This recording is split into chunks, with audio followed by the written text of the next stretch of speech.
लाहौर के इलाके हरबंसपुरा में पेप्सी रोड नादर मार्केट के करीब घर में गैस सिलेंडर धमाका पेश आया है। पहली मंजिल इमारत समेत जमींदोज हो गई है। हादसे में 3 अफराद जाँ बहक और 7 जख्मी हो गए हैं। इसी पर मजीद तफसीलात जान लेते हैं लाहौर से ब्यूरो चीफ गौहर सईद से। जी गौहर, बताइएगा।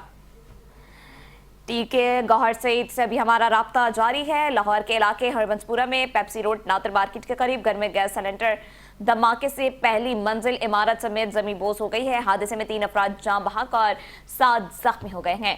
रेस्क्यू 1112 की 18 गाड़ियां और 50 से ज्यादा एहलकार इमदादी कार्रवाइयों में मसरूफ अमल हैं, जबकि मलबे तले दबे 7 अफराद को जिंदा निकाल लिया गया है। आपको अपडेट करें कि धमाके से इमारत की पहली मंजिल मुकम्मल तौर पर तबाह हो चुकी है।